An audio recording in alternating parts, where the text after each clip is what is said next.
தூள்சட்டி ஏரி வர தண்ணீர் 56 கோடி ரூபாய் எஸ்டிமேட். அதே மாதிரி எண்ணெய் இருந்து 220 கோடி, 1 ரூபாய் 2 ரூபாய் இல்ல, 220 கோடி ரூபாய்க்கு திட்டம். அங்க கீழே இருக்கிற பர்கூர் வெளியோ இந்த பக்கம் தருமபுரி வெளியோ எல்லா ஏரிகளுக்கு தண்ணீர் கொடுக்கிறதுக்கு அந்த ஸ்கீம். அதே தென்பெண்ணை ஆத்துல இருந்து. மூணாவது ஓசூர் தொகுதி, நம்முடைய வேப்பனப்பள்ளி தொகுதி, அதாவது இந்த பகுதி ஃபுல்லா இந்த ஓசூர் தொகுதி இருக்கிற எல்லா கிராமங்களுக்கும் ஏரிகளுக்கும் வேப்பனப்பள்ளியுடைய இந்த பகுதி இருக்கிற எல்லா ஏரிகளுக்கும் தண்ணீர் கொடுக்கிறதுக்கு கொடியாலம் டேம்ல இருந்து 300 கோடி, 1 கோடி 2 கோடி கிடையாது, 300 கோடியில அந்த ஆற்று டேம் வந்து பள்ளத்துல இருக்கு, நம்ம பகுதி மேட்டில் இருக்கு. இந்த மேட்ல வர்றதுக்காக லிப்ட் இரிகேஷன் பம்ப் பண்ணி தண்ணியை மேலே ஏற்றி சுத்தப்படுத்தி அங்கிருந்து விவசாயிகளுக்கு ஏரிகளுக்கு தண்ணீர் கொடுக்கிறது. ஏன்னா இந்த விவசாயிகள் முழுவதுமே 1000 அடி போர் போட்டா கூட தண்ணீர் என்ற ஒரு நிலைமை இருந்தது. அதை போக்க வேண்டும் என்பதற்காக 300 கோடி ரூபாயில ஸ்கீம் அனௌன்ஸ் பண்ணாங்க. ஆட்சி பொழுது 2 டெண்டர் முடிச்சாச்சு, வேலை நடக்குது. அந்த வேலை நடக்கிறதுக்கு இப்ப இந்த அரசாங்கம் பணம் கொடுக்கிறது இல்ல, பணம் கொடுக்கல. இந்த 300 கோடி ரூபாய் ஸ்கீமை அவர் கொண்டு வந்து ஸ்டாலின் கொண்டு வரல. இன்று இந்த பகுதியில் இருக்கின்ற தாய்மார்கள், இந்த பகுதியில் இருக்கின்ற விவசாய பெருமக்கள், இந்த பகுதியில் இருக்கின்ற வியாபார பெருமக்கள், இந்த பகுதியில் இருக்கின்ற இளைஞர் பெருமக்கள், உங்களுக்கு நான் ஒரு வாக்குறுதி கொடுக்கிறேன். என்ன என்று சொன்னால், உங்களுடைய ஆசையோடு உங்களுடைய உதவியோடு மீண்டும் தமிழகத்தில் 2026இல் புரட்சி தலைவர் எம்ஜிஆர் ஆட்சியும் புரட்சி தலைவர் அம்மாவுடைய ஆட்சியும் எடப்பாடியார் தலைமையில் நீங்கள் வாக்களித்து வெற்றி பெற்று எடப்பாடியார் முதலமைச்சரானால் முதலாவதாக இந்த கொடியாலம் நீர்மேக திட்டத்தை 300 கோடி ரூபாயில் உறுதியாக கொண்டு வருவோம் என்ற வாக்குறுதியை உங்களுக்கு கொடுக்கிறோம். நாங்க அவங்க மற்றவங்க மாதிரி ஏமாத்தல, ஸ்டாலின் மாதிரி ஏமாத்தல, வாக்குறுதி கொடுத்து ஏமாத்தல. ஏன்னா எங்க கட்சி எப்பவுமே வாக்களித்த வாக்காளர் பெருமக்களை, தாய்மார்களை, இளைஞர்களை ஏமாற்றியதாக வரலாறே கிடையாது. 2011 அம்மா புரட்சி தலைவி அம்மா அவர்கள் தேர்தல் நிற்கிறாங்க. அப்ப பல வாக்குறுதி கொடுக்கிறாங்க. என்ன வாக்குறுதினா, நீங்க ஆசையோடு வெற்றி பெற்றால் எல்லா 1,76,00,000 குடும்பங்களுக்கும் அந்த தாய்மார்களுக்கு விலையில்லாத மிக்சி, கிரைண்டர், ஃபேன் கொடுப்பேன் வாக்குறுதி கொடுத்தாங்க. அப்ப நான் அமைச்சர், ஆட்சிக்கு வரும், என்னை அமைச்சராக்குறாங்க. இந்த மாவட்டத்தில் ஒவ்வொரு பகுதியாக எல்லா வீட்டுக்கும் மிக்சி, கிரைண்டர், ஃபேன் கொடுத்தோமா இல்லையா? வந்து வாங்கினீங்களா இல்லையா? ஏமாத்தமா. அதே மாதிரி படித்த பெண் பிள்ளைகள் குடும்பத்தில் ஏழையாக இருந்தால் அந்த பிள்ளைகள் திருமணமாவதற்காக அவர்களுக்கு 4 கிராம் தங்கமும் 25,000 ரூபாய் கொடுக்கிறாங்க. அதோடு இல்லாம படிச்ச பெண் பிள்ளைகளா இருந்தா 50,000 ரூபாய் கொடுக்கிறாங்க. ஆட்சிக்கு வந்தவுடனே அனைத்தும் கொடுத்தாங்க. அதே மாதிரி கிராமத்தில் இருக்கின்ற ஏழை தாய்மார்கள், அவர்கள் வேலை இல்லாம வசதி இல்லாம இருக்கிறவங்களுக்கு நாங்க ஆட்சிக்கு வந்தா விலை இல்லாத ஆடு கொடுக்கிறோம், மாடு கொடுக்கிறோம், கோழி கொடுக்கிறோம். நாங்க அம்மா எல்லாத்துக்கும் கொடுத்தாங்களா இல்லையா? எல்லாருக்கும் கொடுத்தாங்க. பொருளாதாரம் வளர்ச்சி. அதே மாதிரி புரட்சி தலைவர் எம்ஜிஆர் சத்துணவு கொடுத்த மாதிரி புரட்சி தலைவி அம்மா ஆட்சிக்கு வந்தாங்க. ரொம்ப பஞ்சம் வர்ற மாதிரி இருந்துச்சு. எங்களுடைய மக்கள் பட்டினியா இருக்கக்கூடாதுன்னு ரேஷன் அரிசி மாசம் 20 கிலோ கொடுக்கிறது விலை இல்லாமல் இந்தியாவிலேயே முதலாக ஏழை எளிய மக்களுக்கு 20 கிலோ அரிசி வழங்கிய கட்சி ஆட்சி அதிமுக ஆட்சி, புரட்சி தலைவி அம்மா. நீ என்ன கொடுக்கிற? ஏமாத்துற. நாங்க ஏமாத்தல. 20 கிலோ அரிசி கொடுப்போம் நாங்க சொல்லவே இல்லை. ஏழ்மையை பார்த்தோம்னா 20 கிலோ அரிசி இலவசமா கொடுத்தோம். அதே மாதிரிதான் படிக்கிற பிள்ளைகள், அந்த பிள்ளைகளுக்கு புஸ்தகம் இல்ல, நோட்டு இல்ல. நம்முடைய மாவட்டத்தில் அழகா சொன்னார், எந்த ஆட்சி கொடுக்கல. கர்நாடகாவில் கொடுக்கல, ஆந்திராவில் கொடுக்கல, எங்க அம்மா கொடுத்தாங்க.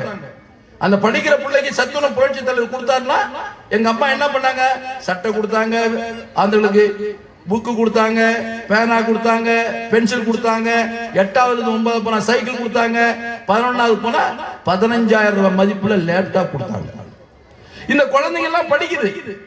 படிச்சு முன்னாடி ஹையர் ஸ்டடிக்கு போகணும், காலேஜுக்கு போகணும். கருணாநிதி எத்தனை வருஷம் இருந்தார்? ஒரு காலேஜாவது நம்ம டிஸ்ட்ரிக்ட்ல கொடுத்தாரா?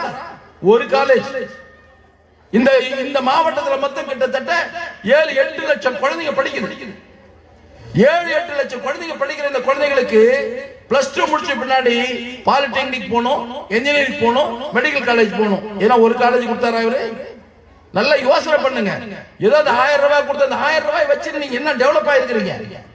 என்ன ஆக முடியும்?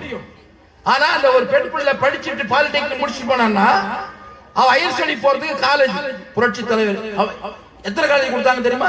ஒசூர்ல ஒரு காலேஜ், கிளமங்கலத்துல ஒரு காலேஜ், பர்கூர்ல ஒரு காலேஜ், கிருஷ்ணகிரில ஒரு காலேஜ், ஊத்தங்கல்ல ஒரு காலேஜ், பர்கூர்ல ஒரு இன்ஜினியரிங் காலேஜ். எத்தனை காலேஜ்? அண்ணா திமுக ஆட்சியில் வந்தா இது எல்லாமே. திமுக ஆட்சியில் ஒரே ஒரு காலேஜ் கூட வரல. முத்தாய்ப்பு மாதிரி எடப்பாடி பழனிசாமி முதலமைச்சர் இருந்த போது இந்த தமிழ்நாடு முழுசும் இந்தியாவில் எந்த முதலமைச்சரும் கொண்டு வரல. 11 மெடிக்கல் காலேஜ் ஒரே வருஷத்துல கொண்டு வந்து நம்ம கிருஷ்ணகிரிக்கு கொடுத்தார். இது எல்லாம் வந்து வளர்ச்சி, ஒரு சமுதாயம், சமூக மாற்றம். அப்படி கொண்டார் மெடிக்கல் காலேஜ். நீட் தேர்வு சென்ட்ரல் கவர்மெண்ட் வச்சுட்டாங்க. ஸ்டாலின் கூட சொன்னார் நீட் தேர்வு எல்லாம் தள்ளுபடி பண்றாரு. ஏன்னா படிச்ச பிள்ளைங்க கிராமத்துல கவர்மெண்ட் ஸ்கூல்ல படிக்கிற பிள்ளைங்க, நீங்க பிரைவேட் ஸ்கூல்ல படிக்கிற பிள்ளைங்களுக்கு வசதிக்குது. அவங்க அப்பா அம்மா சம்பாதிக்கிறாங்க, பிரைவேட் ஸ்கூல்ல இங்கிலீஷ் படி போடுறாங்க, அவங்களுக்கு நீட் எழுதுறதுக்கு கூட அவங்களுக்கு டியூஷன் வைக்கிறாங்க, படிக்கிறாங்க, அந்த பிள்ளைங்க போகுது. ஆனா அரசாங்க ஸ்கூல்ல படிக்கிற பிள்ளைங்க, தமிழ் மீடியத்துல படிக்கிற பிள்ளைங்க, வசதி இல்லாத குழந்தைங்க, அந்த குழந்தைங்களுக்கு மெடிக்கல் காலேஜ் சேர்ந்தா நீட் எக்ஸாம் அவங்களுக்கு தெரியறதில்ல. அந்த குழந்தைங்களுக்கு கிடைக்காத ஒரு பொருளா போச்சு மெடிக்கல் காலேஜ். அது நினைக்கிறாரு எடப்பாடியார். சரி, அரசாங்க பள்ளியில 1வது இருந்து 12வது வரை தமிழ்ல படிக்கிற பிள்ளைங்க அது காலேஜுக்கு போகணும், மெடிக்கல் காலேஜ் போகணும். என்ன பண்ணலாம்? யாரும் சொல்லல, எந்த அதிகாரியும் சொல்லல, யாரும் யோசனை பண்ணல, யோசனை சொல்லல, யாரு கல்விமான்கள் சொல்லல. எடப்பாடியாரே யோசனை பண்ணி அந்த ஒதுக்கீட்டுல 7.5% உள் ஒதுக்கீடு வைக்கிறார். உள் ஒதுக்கீடு வந்து சட்டமன்றத்தில் கொண்டு வரார். என்னன்னு கொண்டு வர்றாருன்னா, இந்த 7.5% விழுக்காடு வந்து அரசாங்க பள்ளியில படித்த பிள்ளைகள் பாஸ் செஞ்சிருந்தா அந்த பிள்ளைங்க நீட் தேர்வுல எவ்வளவு மார்க் வாங்கினாலும் சரி, அந்த நீட் தேர்வுல வாங்கின மார்க் 250 300 350 வாங்கினா கூட சரி, இந்த 7.5 விழுக்காடுல அவங்களுக்கு அந்த வாய்ப்பை கொடுக்கணும்னு சட்டமன்றத்தில் கொண்டு வந்து அந்த சட்டத்தை ஏற்றார். அது கவர்னர் கையெழுத்து போடணும். கவர்னர் போடல, துணிறார். ஒரு முரட்டுத்தனமா, ஒரு அவர் பேர் முரட்டு கவர்னர் சில நேரத்தில் சொல்லுவாங்க, இவரே கையெழுத்து போட்டு ஜியோ இஷ்யூ பண்றார். அப்புறம் கவர்னர் கையெழுத்து போடுறார். அப்படி போட்ட பின்னாடி இன்னொன்னு சொல்றார், அந்த ஏழை குழந்தைகள் எல்லாம் மெடிக்கல் காலேஜ் படிக்கணும்னா நிறைய செலவாகும். அந்த ஏழை குழந்தைகள் மெடிக்கல் சீட்டு கொடுத்துறோம். அப்ப படிக்கிறதுக்கான செலவு யார் கொடுக்கிறது? அந்த பெற்றோர்களை கொடுக்க முடியாதுல்ல. அதனால இந்த மாதிரி இந்த 7.5 விழுக்காடுக்குள்ள கிடைக்கக்கூடிய மெடிக்கல் காலேஜ் சேரக்கூடிய குழந்தைகளுக்கு அனைத்து செலவுகளும் அரசே ஏற்றுக்கொள்ளும் என்று உத்தரவு போடுறார். இந்த வருஷம் மொத்தம் 3000 குழந்தைங்க சேர்ந்திருக்கு. 1 2 இல்ல, 3000 குழந்தை சேர்ந்திருக்குது. ஸ்டாலின் செய்ய முடியுதா? ஸ்டாலின் என்ன பண்ணிட்டு இருக்காரு? ஏமாத்திட்டு இருக்காரு. தயவு செஞ்சு பாருங்க. ஏன்னா எதுவுமே செய்யல. 4 வருஷம் ஆச்சு. 4 வருஷத்துல இந்த மாவட்டத்தில் என்ன செஞ்சிருக்காரு? எதையாவது ஒரு திட்டத்தை கொண்டு வந்தாரா? ஒரு திட்டமும் கொண்டு வரல. ஆனா நம்முடைய எடப்பாடியார் 4 வருஷம் தான் இந்த படிக்கிற பிள்ளைகளுக்கு வேலை கிடைக்கிறதுக்காக டாடா எலக்ட்ரானிக்ஸ் இன்னைக்கு வந்து 50,000 பேர் சேர்றாங்க, வேலை செய்யறாங்க. இன்னொரு 2 3 4 வருஷம் போச்சுன்னா 50,000 பேர், ஒருத்தர் 2 பேர் இல்ல. பாலிடெக்னிக் முடிச்சுட்டு உடனே வேலை. கிராமத்தில் இருக்கிற படிச்ச பிள்ளைங்க எல்லாத்துக்குமே வேலை கிடைக்குது.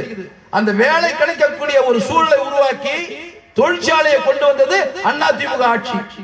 Tata electronics, Delta, Mylan shoe company என்னையா கொண்டு வந்த நீ? இந்த மாவட்ட பிள்ளைகளுக்கு என்ன கொண்டு வந்த? எதுவுமே கொண்டு வராத அனைத்தும் கொண்டு வந்த கட்சி ஆட்சி அண்ணா திமுக ஆட்சி. இவர் என்ன பண்றாரு? தான் முதலமைச்சர் ஆயிட்டாரு, தன் மகனை துணை முதலமைச்சர் ஆகிட்டாரு. அதுக்கு அடுத்து தன் பேரை, அவன் பேரை டெல்லி லண்டன்ல இருக்கிற அந்த புள்ள அவரையும் கூட்டு வந்து அரசியல்ல அறிமுகப்படுத்திட்டாரு மதுரையில. இதுதான் அவங்க செஞ்சுட்டு இருக்கிறாங்க.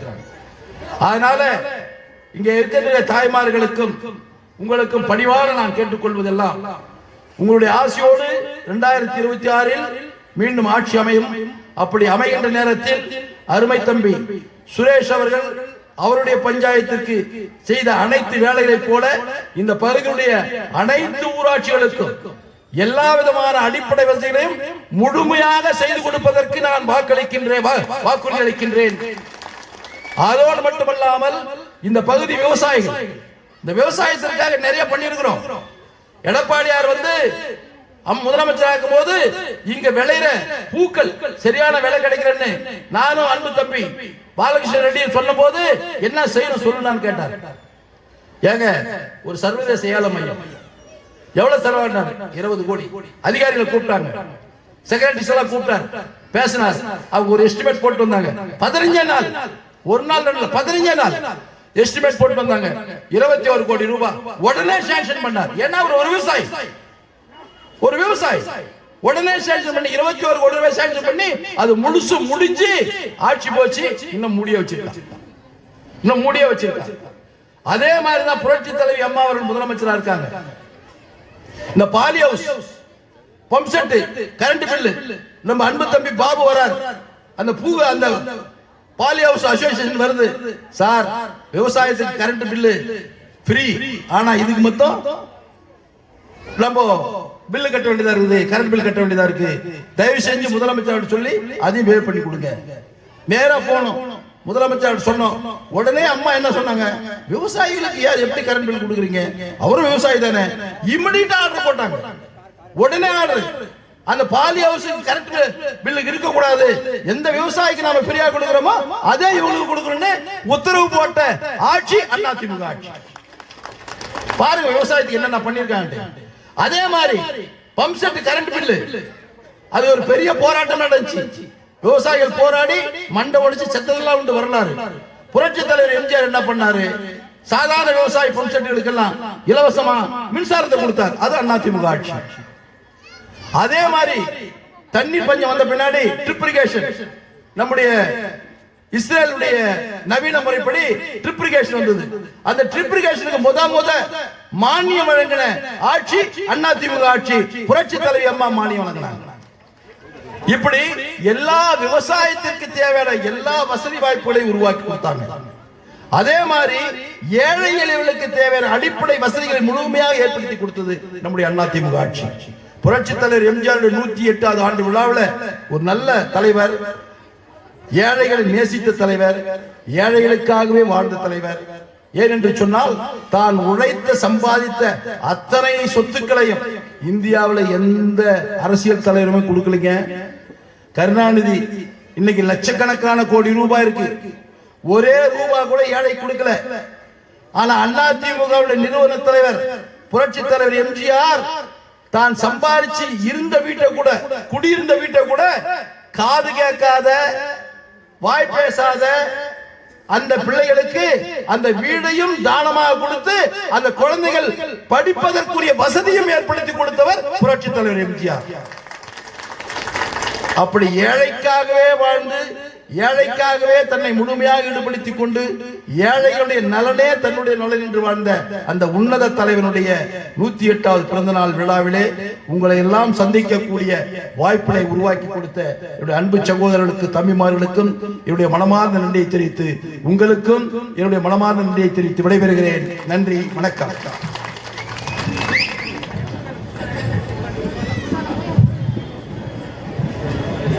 ఇప్పుడు నారాయణప్ప గారు నంది విలే చెప్పాలని కోరుచున్నాను. ఈరోజు భారతరత్న ఎంజీఆర్ అన్న గారి 108వ పుట్టినరోజు సందర్భంగా ప్రియతమ నాయకులైనటువంటి మన అట్టుమగం గ్రామానికి వచ్చేసిన కేపీఎం అన్న గారికి, మాజీ ముఖ్యమంత్రి వర్యులు బాలకృష్ణారెడ్డి అన్న గారికి, ఎంపీ క్యాండిడేట్ జేపీ అన్న గారికి, అలానే డిస్ట్రిక్ట్ కౌన్సిలర్ బాబన్న గారికి, పంచాయతీ తలవారు సురేష్ అన్న గారికి, మధ్య ఒండ్రయం మాదేశ్ అన్న గారికి, కిழக்கு ఒండ్రయం బాలన్న గారికి, అలాగే సెల్వం అన్న గారికి, పాపన్న గారికి, ఇక్కడ వచ్చి సభకు వచ్చేసిన పెద్దలకు మహిళలకు ధన్యవాదములు తెలుపుకుంటున్నాము. பூமி உள்ளவரை எங்கம்மா புகழே நிலைத்திருக்கும். புரட்சி தலைவி பெயர் மக்களின் நெஞ்சில் நிறைந்திருக்கும். பூமி உள்ளவரை எங்கம்மா புகழே நிலைத்திருக்கும்.